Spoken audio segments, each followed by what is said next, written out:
Միտքերում լրատվական վերլուծական կայքը հյուրընկալվել է Քոչարի ազգային վերածնունդ եւ ազգային զարթոնք կուսակցության գրասենյակում հունիսի 7-ին խորհրդարանական ընտրություններին Հայաստանում ի թիվս այլոց 19 քաղաքական ուժերի մեջ առաջադրվել է նաեւ այս կուսակցությունը վարչապետի տեխնացուն է Արտակ Սարգսյանը հարցազրույցը նրա հետ Պարոն Սարգսյան սկսենք թերևս նրանից երբ Դուք սկսեցիք հայտնի դառնալ Հայաստանում, հա, մեր կարծիքով դա այն շրջան էր, երբ դուք կանգնեցիք Բագրատ Սրբազանի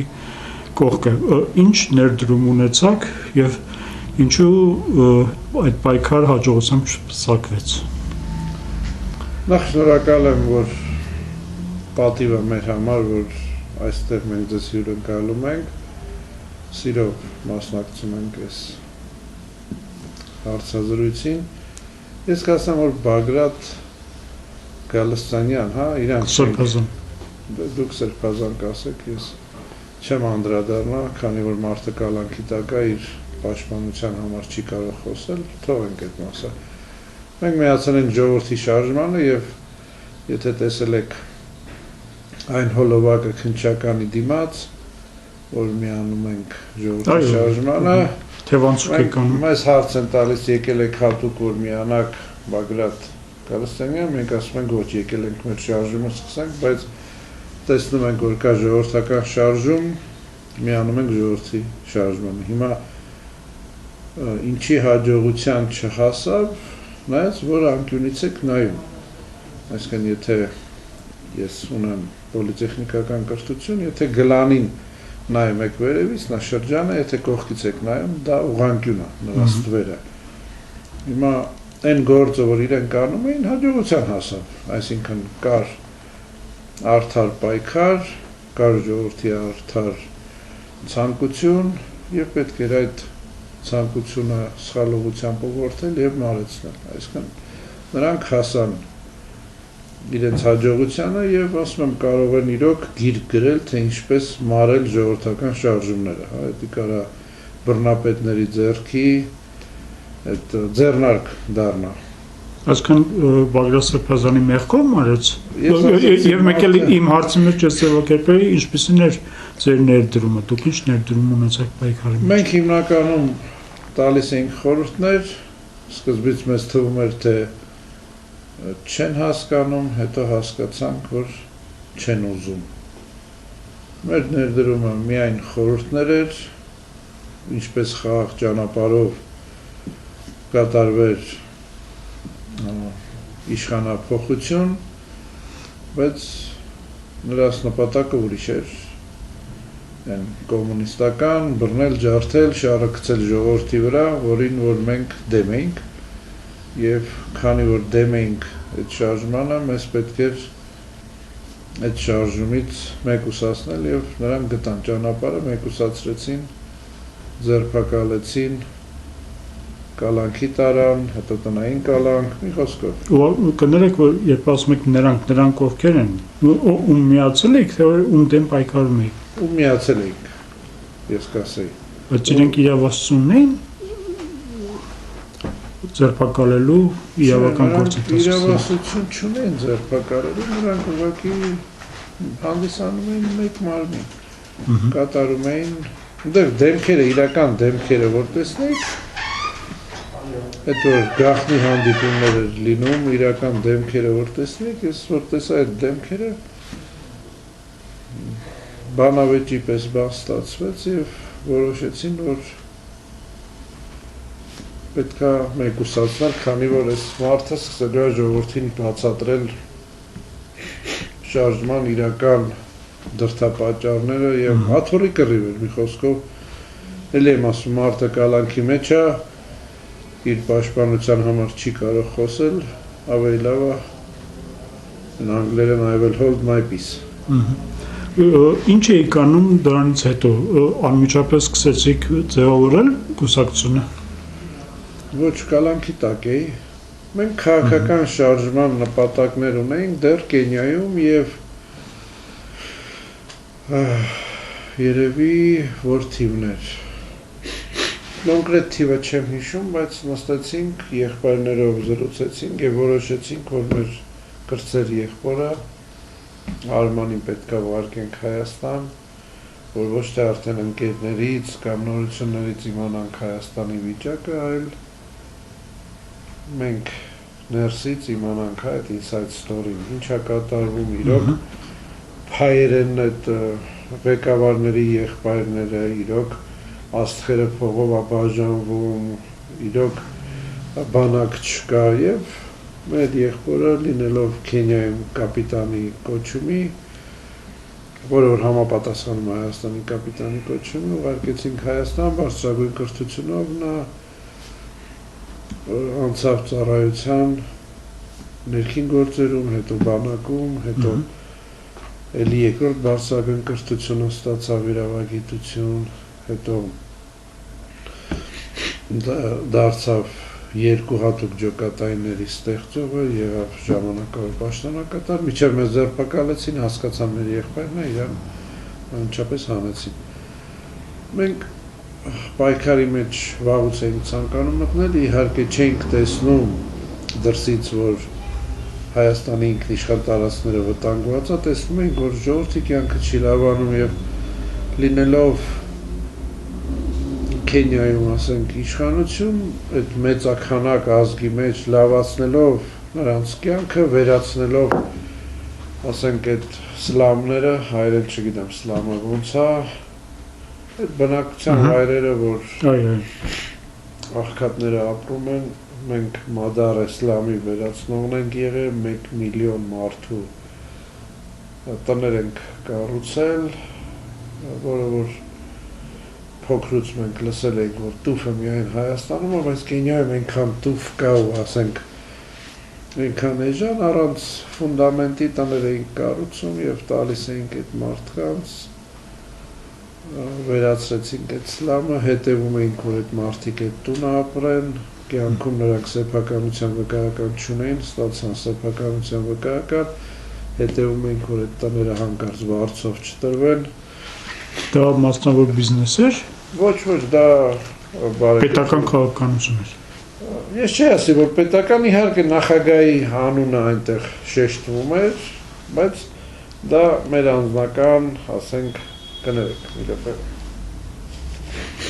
դա հիմնականում մեր անձնական գումարներից, բիզնեսի օգուտից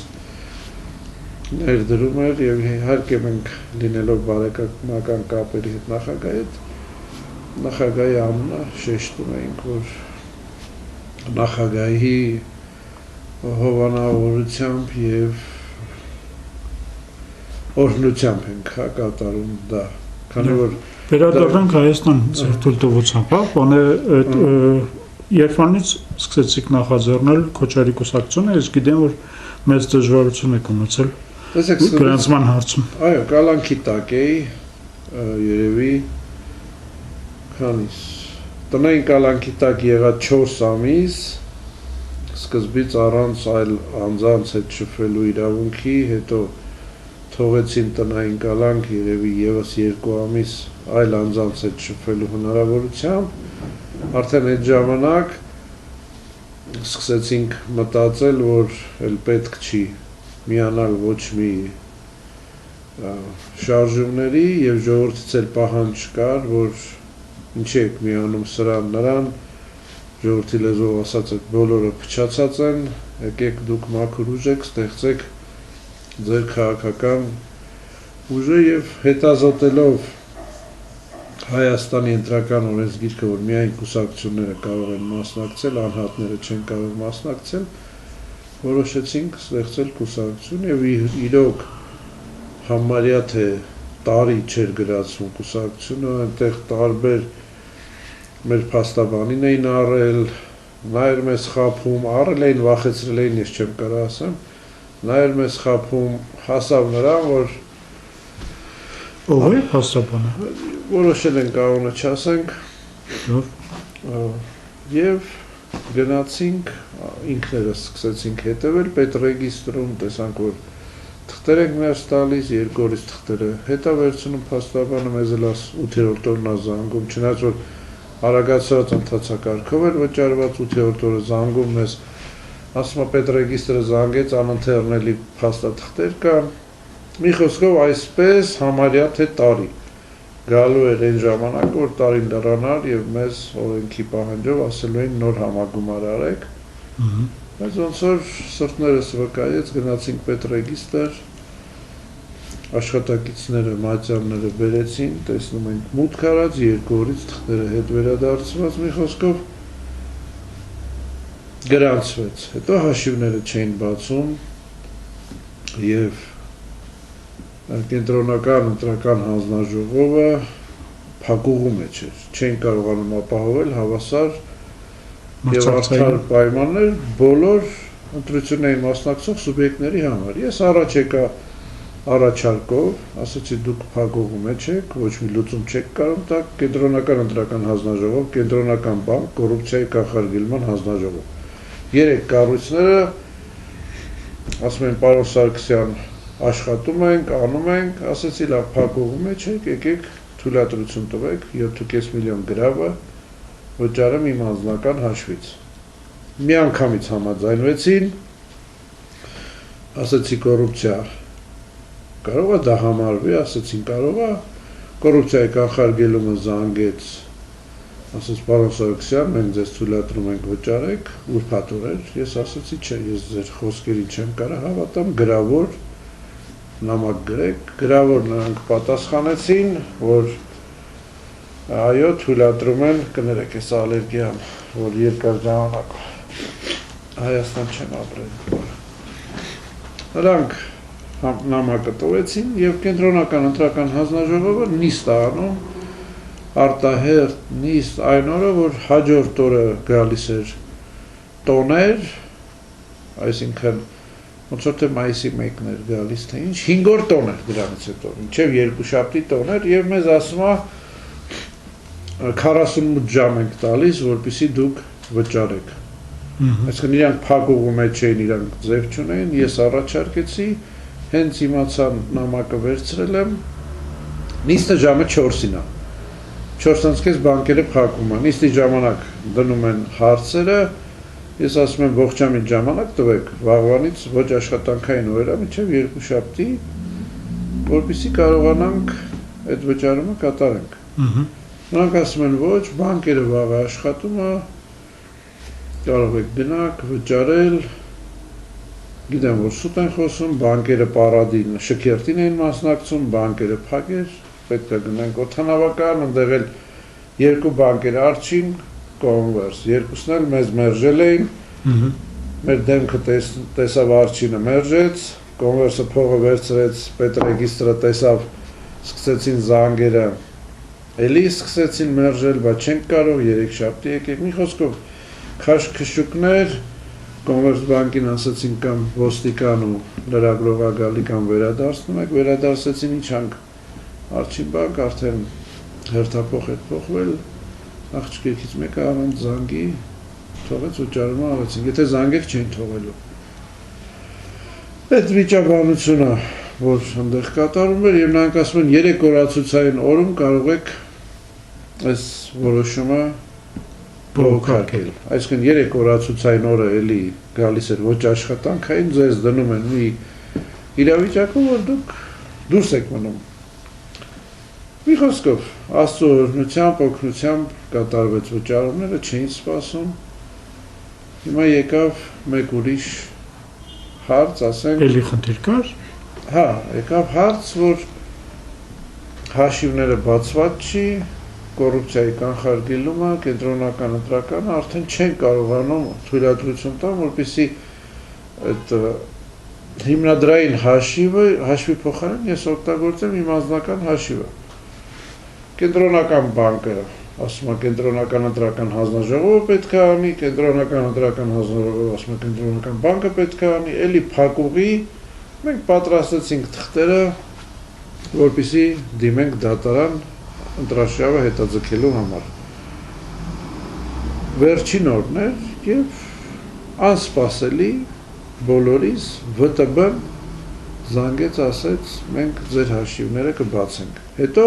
ՎՏԲ-ից հետո ԱԿԲ բանկը ասեց, որ հաշիվները կբացենք եւ մենք ուղղակի մի քանի օր, ասենք, ընտրաշավից հետ անցանք, քանի որ դա հենց մեկնարկի օրը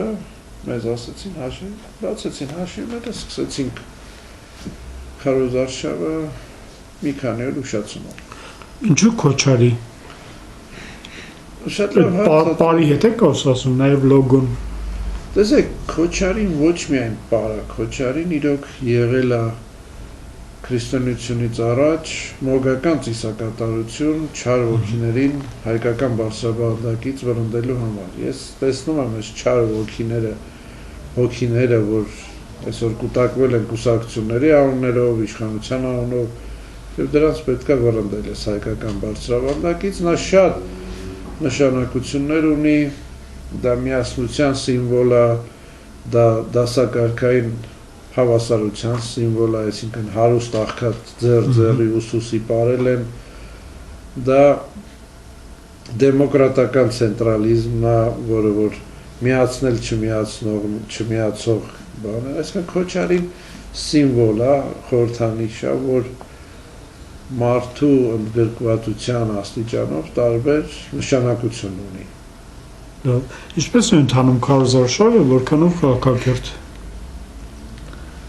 Մեր համար, մեր կուսակցության համար շատ քաղաքակիրթ, մենք երեկ ունեցանք մեր առաջին հանդիպումը մեր ընտրողների հետ, ընտրողների խնդրանքով այցելել էինք հարավ-արևմտյան թաղամաս, շատ քաղաքակիրթ, ժողովրդի կողմից ընդունված, իսկ ձեր հանդեպ շատ սիրալիր եւ շատ Չէ, ժողովրդի կողմից չէ, 19 քաղաքական ուժերի, 18 քաղաքական ուժերի։ Բոլորը, քանի որ Քոչարին հենց այն իսկական բոլորին դեմ կուսակցությունն է, բոլորը մեզ դեմ են։ Այդ այսպես ասած ընդդիմությունները իրենց արբանյակներով եւ քանի որ բոլորի քարտերը խառնել են, իրանք արդեն բաժանել էին, հա, ոնց պետք է լինի եւ Քոչարինը գիտեի, որ չի գրանցվելու եւ կամ կուսակցությունը չի գրանցվելու կամ գումարը չի վճարելու կամ հաշիվը մի խոսքով բոլորի քարտերը խառնվել, այսինքն որ մանդատները բաժանել էին, դու այսքան կվերցնես, դու այսքան եւ ժողովուրդն էլի գնալու էր ընտրեր չարյաց լավագույնը, հա, չարյաց վատագույն, չար ոնց որ 21 թվականին, հիմա եկավ երրորդ ուժ եւ նրանք վախենում են, որ ժողովուրդը նույնիսկ չճանաչելով մեզ ընտրելու։ Իհարկե ստեղծել են տարբեր արբանյակներ,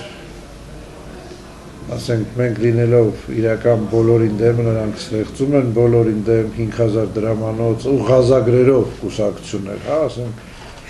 30 տարի ոչ մի բան չի փոխվել, եթե տեխնացուին դրել են ընտրացուցակում, նրանից սկզբից հրաժարականն են վերցրել, հետո դրել են ընտրացուցակում, հետո վերջում ամսաթիվն ավելացրել, տեխնացուին հանել են։ Հիմա այս մարդիկ գալիս են ղազագրերով տեխնացուների հանդեպ, միայն մեր կուսակցությունն է, որ չունի այդ ղազագրերը, միայն մեր կուսակցությունն է, որ գումարի առաջ չի ընդունել այդ տեխնացուներին եւ բոլորը դեմ են մեզ։ Մենք բոլորին դեմ ենք եւ բոլորը մեզ են դեմ, քանի որ մենք թե կենտրոնական ընտրական հանձնաժողովում, թե ուսումնասիրելով այդ կուսակցությունների ցուցակները, մենք տեսնում ենք, որ բան չի փոխվել։ Կամ իրանք են, կամ իրանց տղաները պետքա լինեն, կամ պետքա իրանց արբանյակները լինեն։ Այսինքն ժողովրդին էլ համոզել են, որ այլ ընտրանք չկա, կամ մենք ենք, կամ սրանք են։ Դրա համար մեր առաջի կարգախոսը ազգային այլ ընտրանք կա։ Եվ նայելով այս քաղաքական դաշտի այսօրվա ինչա տիրում, մենք մտավախություններ ունենք հետընտրական ցնցումների, մենք մտավախություններ ունենք, որ իրար դեմ սրանք ասենք բռնություն են կիրառելու, նույնիսկ քարոզարշավի ժամանակ եւ եղել են այդ բռնությունները, մենք մտավախություններ ունենք այս պարակտումից,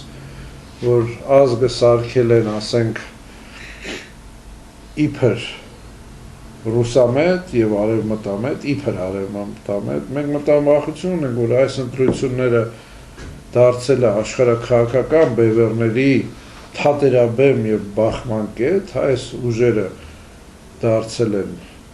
իբր ռուսամետ, ոչ թե իբր ռուսը, երեք ուժը, որ պետությունն այլ սարքել է իբր բարձր լիգա, ռուսամետներ եւ ունենք իշխանությունը, որ իբր արևմտամետ է, բայց նա էլ նորից ռուսամետ է։ Սրանք դուրս են եկել իրենց սեփականությունն են պաշտպանում, այս մեկն էլ խելագարի պես դուրս է եկել դռնեդուր, ասում է իր աթոռն է պաշտպանում եւ ասում է խլելու եմ։ Դե խլի, մենք էլ ենք ասում խլի, բա խլեր, այս 8 տարվա մեջ խլեր, հա, ինչի պիտի հասնի այս ընտրությունների ժամանակ, որ էլի գոռաս կզծնելու եմ, նստեցնելու եմ, չագուճը չկա ձեռը, հիմա էլ են մյուսի ձեռնա մուրճը, են իբր ընդդիմադիրի, մենք մտավախություն ունենք, որ թե սրանց թվերը, թե նրանց թվերը համընկնում են, այս մեկը ասում է 300,000 ադրբեջանցի են բերելու, այս մյուսը ասում է 300,000 աշխատատեղ եմ ստեղծել, այսինքն մենք լուրջ մտահոգություն ունենք,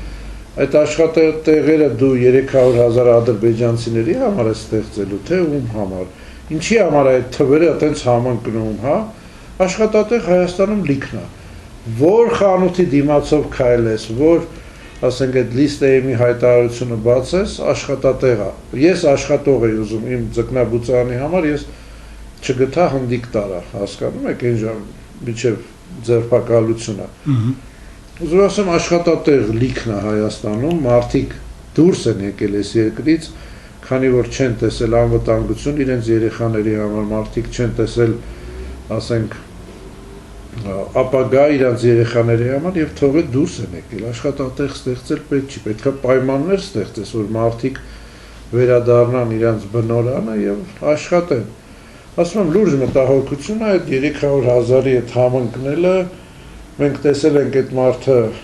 հիվանդանոց կամ ինչ-որ հյուրանոցներ է կառուցել Արցախում եւ թողել է ադրբեջանցիներին, թե վաճառել է, թե թողել, այսինքն ում համար է այդ թվերը մենք խնդիր ունենք Բևերի հետ, պարզվեց կար բանավեճ, շատ նորմալ քաղաքավարի բանավեճ, Բևերը դեմ է վարձկաններին, որ մենք առաջարկում ենք, քանի որ 44 օրյա պատերազմից հետո 3 սերունդ մենք չենք վերարտադրվելու, երիտասարդները չկան եւ նրանք առաջ են բերում ազգ բանակ, որ Սփյուռքի երիտասարդներին է բերեն կոտորել եւ հարց եղավ, որ լավ, եթե Սփյուռքից երիտասարդներ եք բերելու, Արա Պապյանի տղան գալու է, թե ոչ։ Շատ վատ էր ընդունել Արա Պապյանը, իր էջում գրել էր, իմ մասին անդրադարձել էր, առանց անդրադառնալու բուն խնդրին, հա, ինչ-որ Քենիայի օպոզիցիայի խաղումները, ես կասեմ, որ այսօր մեր տեսնելով Բևերը ընդդիմադիրը Նիկոլ Փաշինյան, քանի որ Բևերը երևի ֆինանսավորումները կանգնեցվել է եւ Նիկոլն է ֆինանսավորում այդ սորոսական կամ այլ ֆոնդերից, նրանք ընդդիմադիր չեն իմ համար, Արա Պապյանը լուրջ խնդիրներ ունի հայ մարշալների եւ գեներալների հանդեպ, բոլորին անվանում է գործակալ, նա անդրադարձել էր մեր Բաբաջանյանին, մարշալ ասելով, որ նա օկուպանտ է, իր կենսագրությունը պատմելուց ասում էր, թե ավարտել է համալսարանը, ուղարկել են Աֆղանստան։ Ես ասեմ ժողովուրդը մեր սերունդը գիտի, ով էր ուղարկում Աֆղանստան, Պարտկոմը եւ ԿԳԲ-ն։ Լավ, պարոն Սարգսյան, բանը մենք իհարկե թողնում ենք, որ զրուցակիցը որքան ցանկանում է ազատ արտահայտվի, բայց մի շարք հարցեր են առաջանում։ Դուք նոր ստեղծած քաղաքական ուժ եք, հետևաբար խորհրդարանում չեք, հետևաբար ընդդիմություն եք։ Բանը ինչու եք ընդդիմությունը քննադատում ավելի շատ ընդդիմությանը։ Տեսեք, այսօրվա այդպես կոչված ընդդիմությունը հենց այս իշխանության աքիլեսյան գարշապարն է։ Այսինքն իրական ընդդիմություն չեն ոչ մեկը, բայց ով անդեր իրական ընդդիմություն։ Չկա, անդեր ես ասում չարյաց լավագույն, չարյաց վատագույն, դիտավորյալ արած է, որ ժողովուրդը միշտ գնա ընտրի չարյաց լավագույնին, հա, հանգարց Քոչարյանը չգա։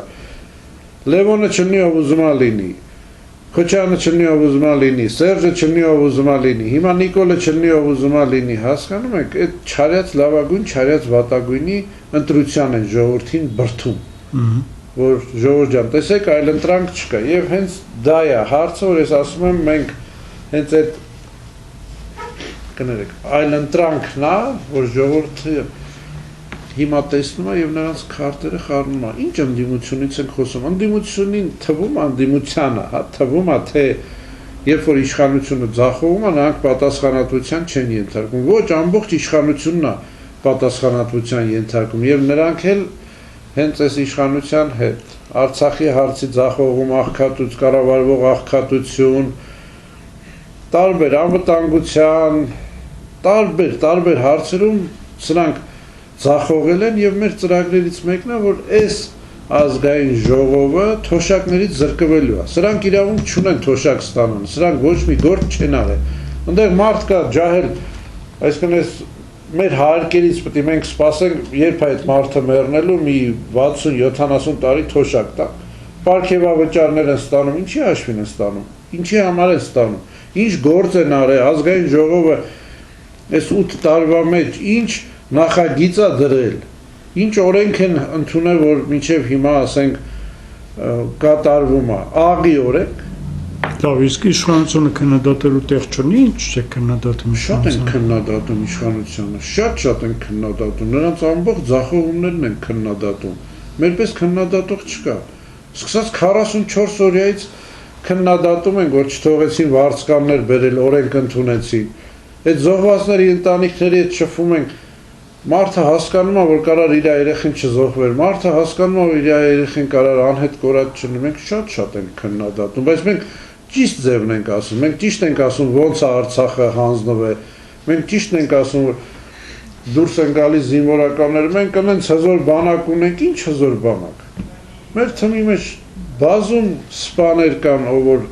մասնակցել են, այդ մարդկանցից լսեք, ինչ վիճակում էր։ Լավ